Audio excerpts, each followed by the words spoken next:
Ever wonder what cinematic achievements quietly owe a debt to the magic of Middle-earth? Uh, Peter Jackson's didn't just redefine fantasy, it reshaped blockbuster filmmaking. Its groundbreaking effects, recently ambitious storytelling, set a million adaptation, uh, a new standard. Many directors acknowledge the trilogy's impact, and its influence extends further than most fans realize.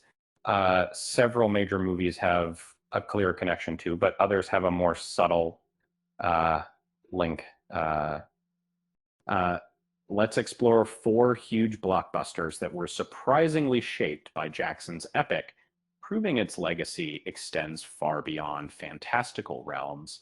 Denis Villeneuve's two-part adaptation of follows Paul Atreides' journey on the desert planet Arrakis, praised for its scale and visuals, translates a famously challenging novel to the big screen. Uh, Villeneuve, like many, felt intimidated by the source material's complexity. But Peter Jackson had already provided a blueprint. Uh, he shared with Vanity Fair, "I tried my best to stay close to the spirit. I remember when I saw it, I felt so much respect and love for the book." And both films trust audiences to immerse themselves in complex worlds, uh, doesn't shy away from intricate politics or vast landscapes, echoing Jackson's approach.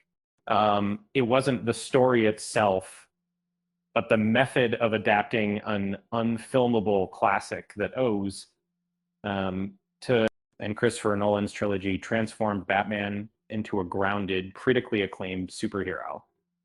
So Nolan initially hesitated with the final installment, recognizing the rarity of a satisfying third film. He credited with influencing his approach, telling Entertainment Weekly, "Trilogy was in the back of our minds the entire time. Jackson was able to shoot it all at once," one of the great achievements in movies. From Nolan wasn't inspired by mythology or effects, but by Jackson's ability to build each installment into a larger, satisfying whole.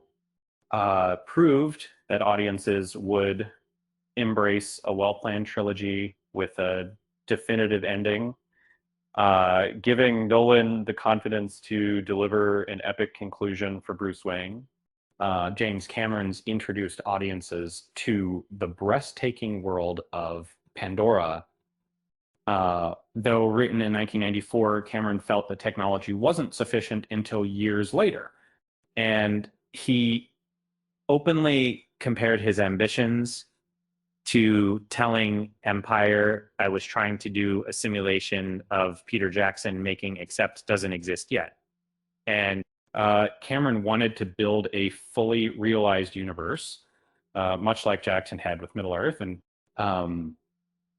it would be succeeded by presenting a world already rich with lore, and Cameron aimed for the same, resulting in the intricate ecosystems and long-term storytelling ambitions that Matt Reeves' trilogy elevated the franchise into an emotional sci-fi saga centered on Caesar, the genetically enhanced ape.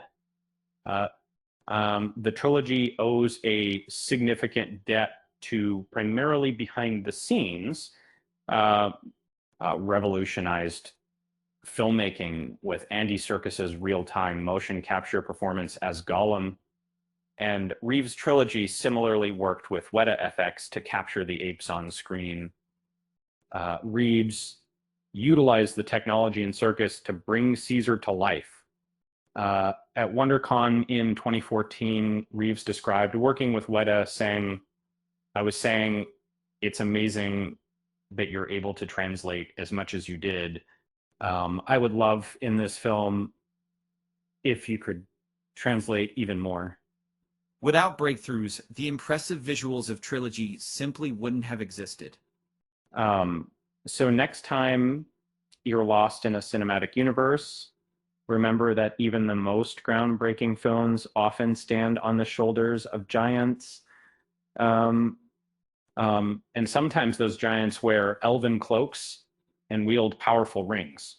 With that said, thanks for watching, and until next time.